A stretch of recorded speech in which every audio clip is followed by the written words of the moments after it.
Today, I'm going to visit Uncle's son. He lives in Manhattan. We first met up with a friend. Perhaps she will also meet with everyone here in the future.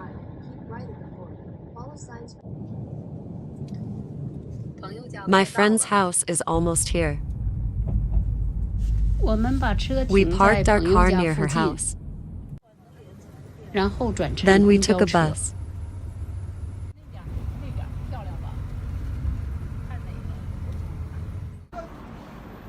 New York is still so vibrant and full of energy.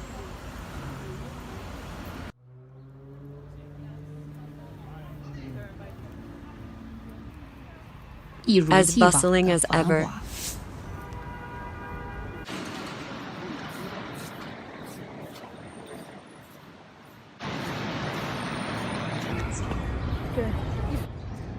Oh, we're here.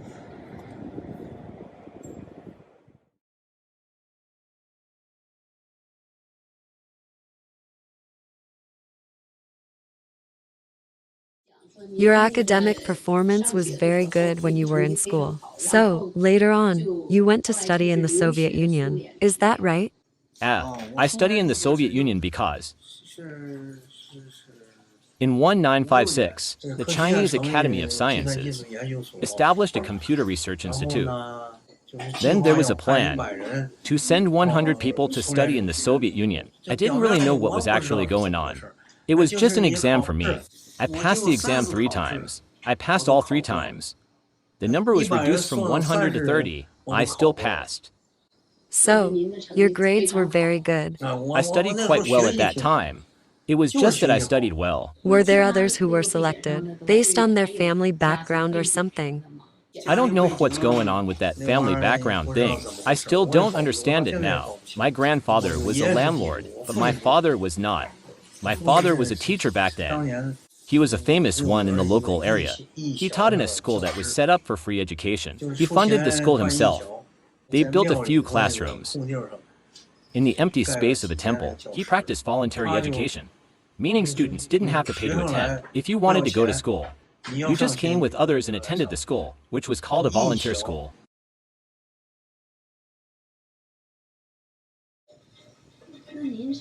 What brought you back to Russia again? It was an opportunity, just one. A classmate sent me a letter, an invitation letter. So I went. At that time, I had just left the aerospace ministry and arrived at that Dahai Corporation. I had just joined Dahai Corporation, and they appointed me as the chief engineer. Actually, the chief engineer didn't do anything. My classmate suggested, let's start a Sino-Russian joint venture. Then, when did you start practicing Falun Gong? Why did you practice Falun Gong? We practiced Falun Gong because at that time, my wife had rheumatism. Then, she went to see doctors everywhere. Eventually, no medicine worked. Neither Chinese medicine nor Western medicine, nor any remedies worked. She looked for Qigong. She attended all kinds of Qigong seminars. Sometimes she also took me with her. When I saw Qigong, I wondered what it was. Anyway, I had a lot of opinions on Qigong at that time. Later, a friend gave her a book, Chuan Falun. This friend was a Buddhist lay practitioner. One of her friends gave her this book. Her friend herself is also a Buddhist lay practitioner, so she didn't read it herself. She just placed the book on the Buddhist altar. Later, my wife said she wanted to take a look. She heard that Falun Gong is very effective in curing illnesses. So when her friend heard about it, that my wife wanted to learn Falun Gong, she gave her this precious book. The next morning, my wife went there. A morning exercise site. We live near Dahai, near Gate 7 of Dahai. That's where we do our exercises. And it's where I learned the practice. After finding the exercise site, we went back. We went back to Russia because it was time. Every year, we only visited Beijing for the New Year. Then we had to go back to Russia. After we returned to Russia, she recovered in about 2 or 3 months. Her illness was gone. Before that, she even tried ant powder, but this time, she didn't take any medicine, and she got recovered. After that, I realized that Gong is really amazing. Falun Gong is truly extraordinary. I started paying attention.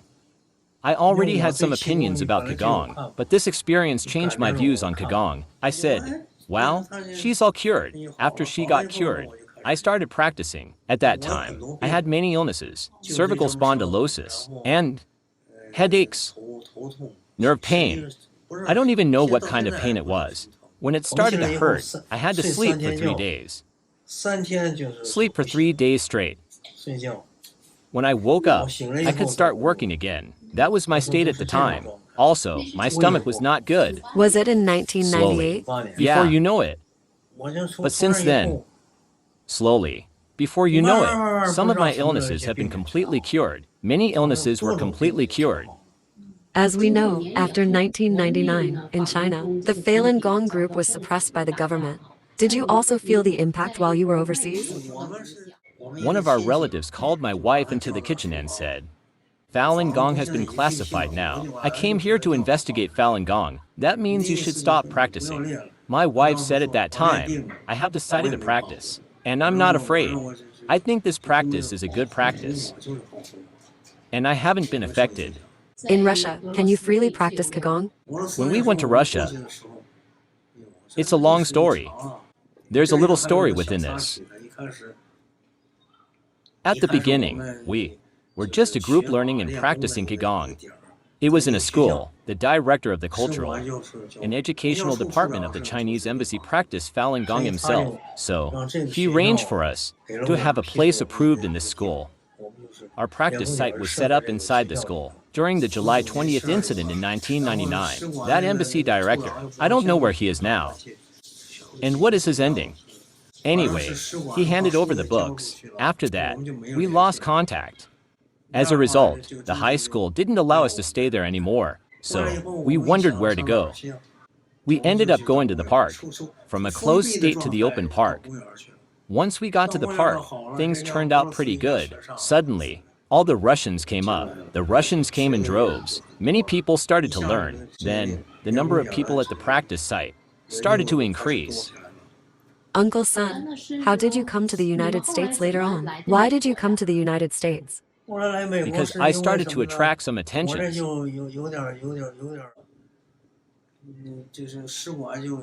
The embassy started to cause trouble. At that time, we went to different districts in Moscow every month to conduct outreach activities. We did things like organ harvesting exposing and torture scene demonstrations. We did all of that. At that time, my wife was a journalist, and I was also a journalist. We took pictures with our cameras, using cameras to take pictures. The Chinese Communist Party CCP and the Russians were afraid. After they became afraid, they ordered me that. I had to leave Russia on September 28, 2006. It was like being expelled. After being expelled, I went into exile in the United States. At that time, this is what we did. Finally, it was quite interesting, you know. We both started to prepare to leave. Even the KGB in Russia had no idea that we were leaving. They thought we had nowhere to go, you know. If you had nowhere to go, what would they do? Would they send you back to China? If we didn't leave, and I didn't leave on September 28th, the next day they would start arresting people. They arrested the Ma Hui couple and a professor from Tsinghua University, and they were all taken back to China. The Tsinghua professor later died in China. So after coming here, did you have any difficulties adjusting to the new lifestyle? In Russia, language wasn't a problem anymore, but when we came to the United States, language became a problem. Yet we all took the citizenship test. We didn't have anyone to take care of us during the citizenship test. Wow. We memorized all the questions and answers for the citizenship test. When my wife was preparing for her citizenship exam, I quizzed her every night. I had memorized everything very well. But after the citizenship test was over, I forgot everything.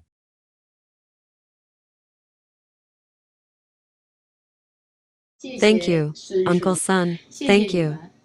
Thank you for spending so much time, your precious time.